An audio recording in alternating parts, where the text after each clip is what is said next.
Okay, today we're going to try for chapter 3. Um, Here we're going back to Hunt. In the beginning, the chapters kind of go back and forth between Hunt and Nick. Remember, these chapters were chapters I considered not including at all, so maybe it's a little Easter egg. Definitely some background rather than a monologue about the two of them. So here we go. I'll start chapter 3 and we could go from there.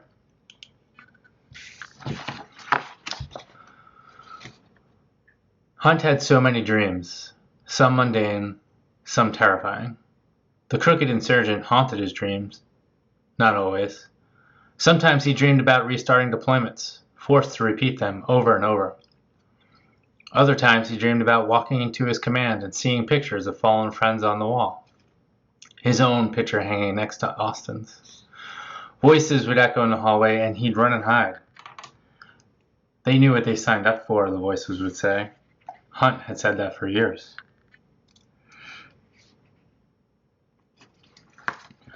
Uncle Mike added a new dream, one that Hunt wasn't prepared for. A respirator helped Uncle Mike breathe as he lay dying in the hospital bed. He was asleep when Hunt whispered goodbye. Uncle Mike shot straight up and grabbed the respirator taped over his mouth. He struggled to remove the long breathing tube jammed down his throat and lodged into his lungs. Phlegm-covered plastic choked his dying words. You have 30 minutes to finish. What? Hunt said. Students shushed him like they were 12. Papers shifted, and someone coughed. Auditorium seats, staggered in tears, funneled to a desk perched on the stage. The teaching assistant stopped writing 10:30 on the whiteboard and crossed her arms. You have 30 minutes to finish the exam, she said. Damn it, Hunt grumbled under his breath. He took hold of his pencil. Bite marks chewed into the side and erased the function on his graph paper. Unintelligible drawings butchered the page. Arrows pointing different directions, half-drawn lines intersecting other lines, an XY axis erased along a graph. Scribbled terms like competitive advantage, opportunity cost, and predatory dumping, underlined next to a sharp, stick-toothed figure taking a dump. Hunt circled random answers on his answer key. He closed his blue book, zipped his backpack, and marched to the TA's desk. Whispers of panic scurried about the room as the other test takers glanced at the clock. Hunt handed in his test and saluted his classmates. See you at the bar. Red auditorium doors closed behind him and he wandered through the student lounge to the floor-to-ceiling windows across from the dated couches and plastic plants.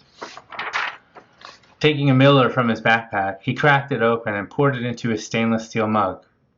He hovered by the windows, watching college life outside, while sipping lukewarm beer from a coffee mug that had survived a decade at war. Students outside took advantage of the abnormally warm weather and played on the great lawn, a lush green field surrounded by Gothic architecture. Students took advantage of the abnormally warm weather and played on the great lawn, a lush green field surrounded by Gothic architectural masterpieces that exuded Northeast pedigree and New England prestige. Frisbees shot to and fro, co-eds laid on blankets, and a group of guys played Quidditch. Hunt shook his head and finished the beer. Bunch of asshats running around holding clown dicks, he said. He tossed the empty can into the trash and checked his watch.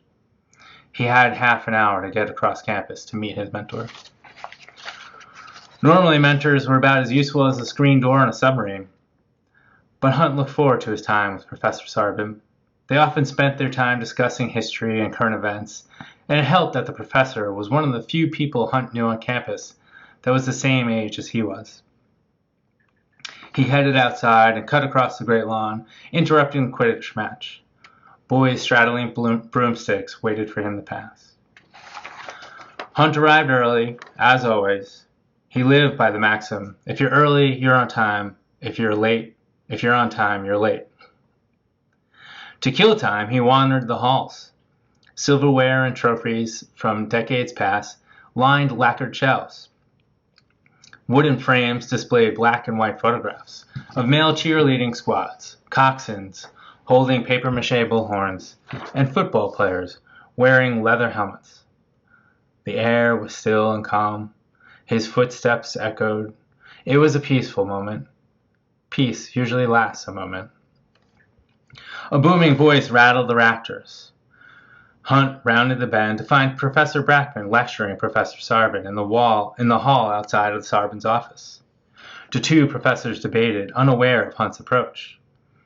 "It's nonsense," Professor Brackman scolded, "and I don't know why we celebrate the military the way we do. They're the worst of society. Dropouts, criminals, people with no future."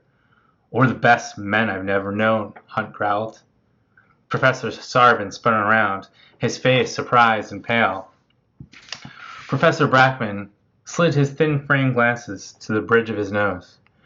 His cheeks hung like a bloodhound's jowls. They shook as he spoke. "And what did you do it for? The money?" Hunt lowered his head like a bull ready to charge. He stepped forward, closing the space between himself and the professor. But he paused when Professor Sarban gripped him by the elbow. Sarban's eyes pleaded with him to let it go. Hunt unclenched his jaw, leaned close to Professor Brackman's ear, and whispered, "No." He entered Professor Sarban's office and closed the door behind him. The tight room smelled of mildew and old age. White paper in the upper right corner,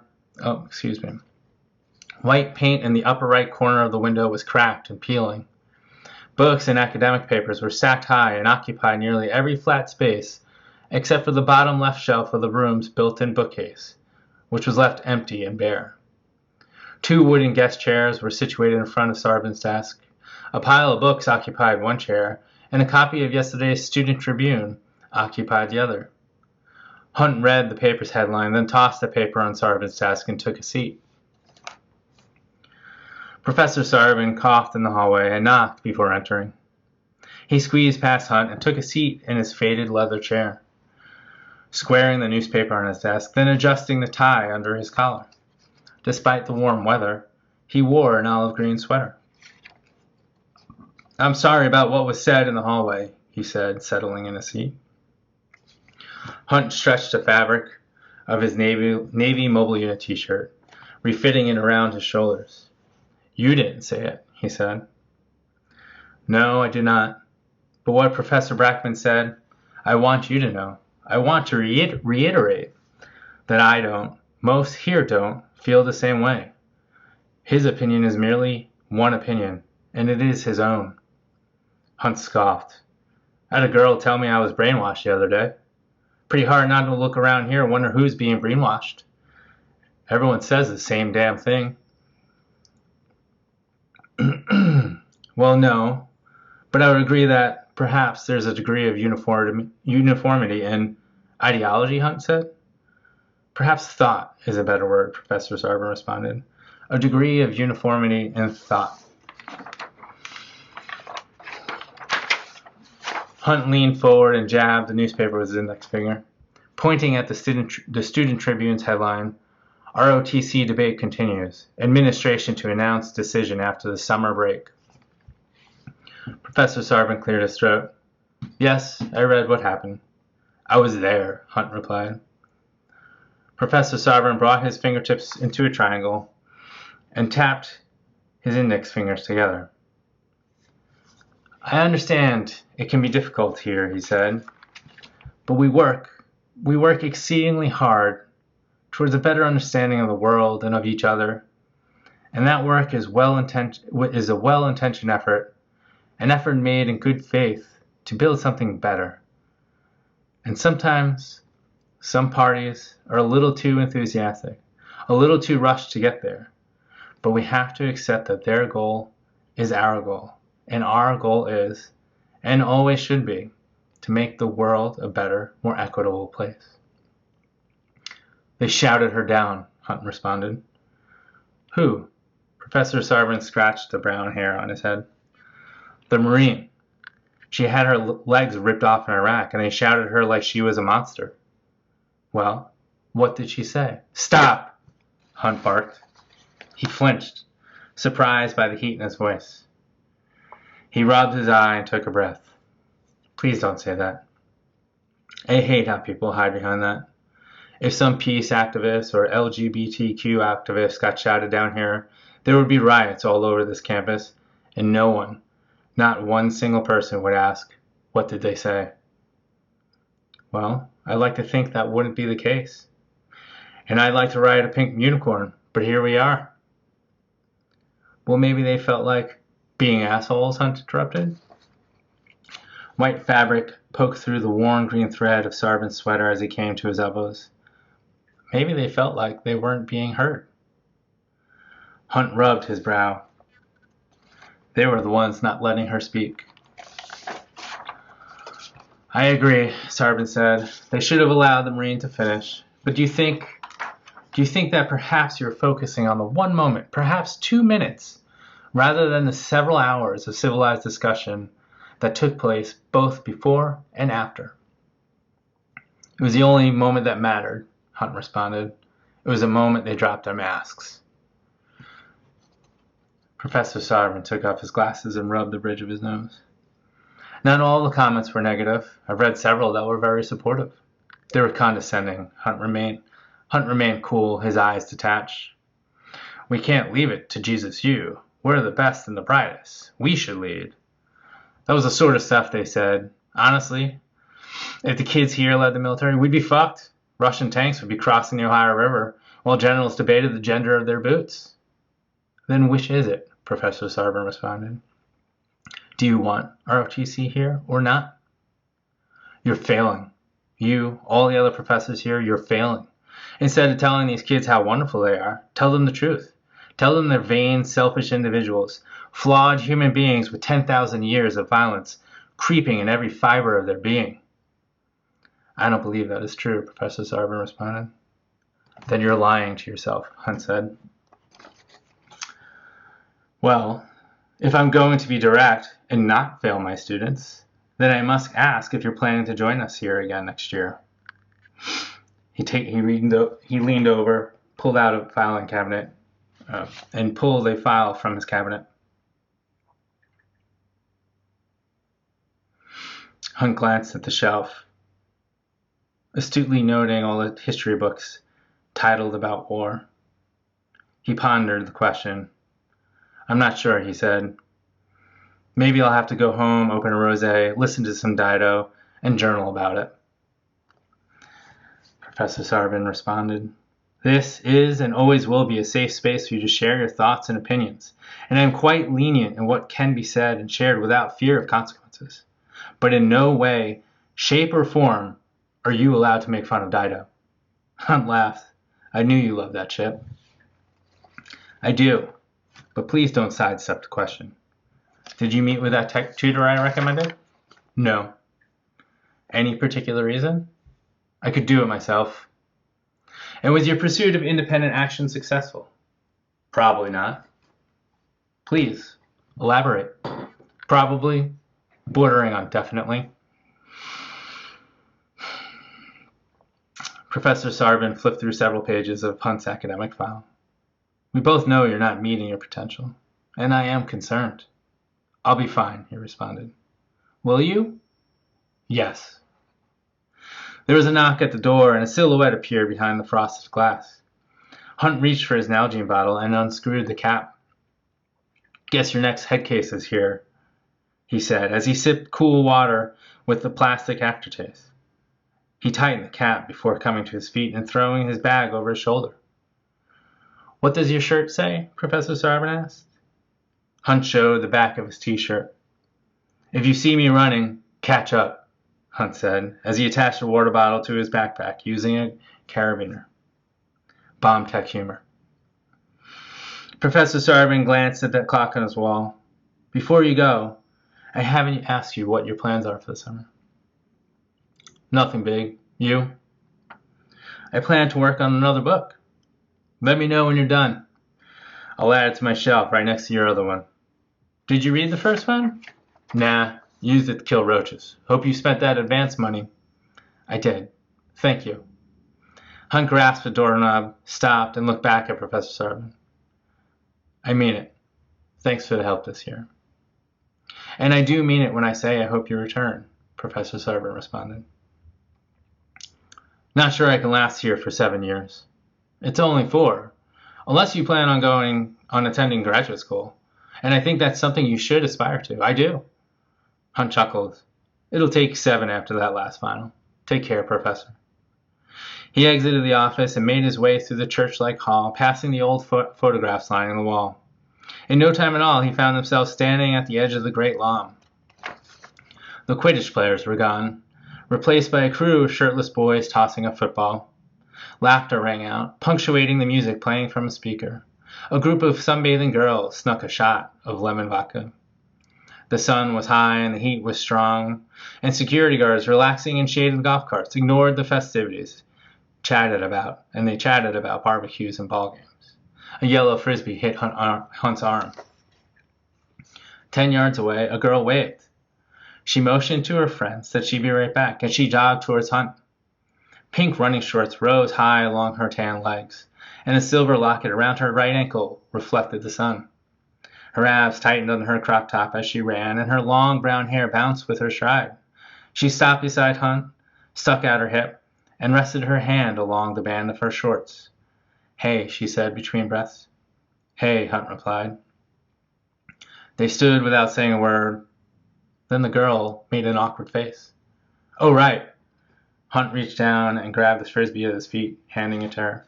That's yours. Thanks, the girl said, and she began to leave. Wait, he said. You're in Spanish 3, Professor Rodriguez's class, right? Yeah, you? He nodded his head. I haven't noticed you before, she said. I'm usually sitting in the back, he responded. The gravel crackled under her shoe. She ground her foot into the dry dirt. Listen, I've got to... And she pointed her thumb over her shoulder at her friends. Yup, no problem, he replied as she bounded off. Have a good summer. A red-tailed hawk soared over the distant tree line. It circled higher, riding a thermal. As it pitched to its side, the sun illuminated the edges of the hawk's feather. The hawk folded its wings and dove out of sight. Hunt lowered his head and continued home. At his off-campus studio, he began packing his things. He packed for hours, making several trips to storage. The afternoon passed, then the evening. Students partied until dawn. He sat alone on his couch and finished a beer listening to the sounds outside. In the morning, shortly after sunrise, he dragged several garbage bags to the curb and dumped them next to his broken IKEA chair. A girl walking past wearing last night's dress and holding her heels. By noon, most of his gear was packed. He threw a crate into his Prius and slammed the trunk shut. He picked at his Bernie bumper sticker, peeling off the corner, which tore, leaving white paper stuck to his car. He stopped picking, smoothed out the torn edge, and left the sticker. Dust bunnies skittered over his empty apartment floor. Imprints marked the area where his couch and coffee table had once been. Screw holes in the sheetrock did the same for where his flat screen had been bolted against the wall. His crappy bookshelf held the last of his memorabilia, precious mementos of a lifetime spent in the military service, displayed on 4 cheap shelves manufactured in China. Metal swayed against the black velvet of his shadow box, and the bookcase wobbled as he lifted his favorite photo off the shelf, a picture of himself, Austin, and Nick, when they were young, celebrating Halloween in San Diego, surrounded by several women in skimpy costumes of characters in children's movies. He grabbed the last bud from his fridge and sat on his folding chair, sipping the beer as he stared at the photo. He dropped the photo to his side and tapped it against his thigh before taking out his phone. He opened his contact list, and his thumb hovered over Nick's name. Nah. He shut his phone and put it away. I don't want to be a bother. With great care, Hunt wrapped the photo and tucked it inside his last cardboard box. He finished his beer and left the empty bottle on the windowsill. No use staying here any longer, he said, and he hesitated. looking at the empty room, standing there one last time, before he threw the box under his arm and shut the door. All right, another chapter down. I hope you've been enjoying it so far. It's been a pleasure. All right, thank you again. Talk soon.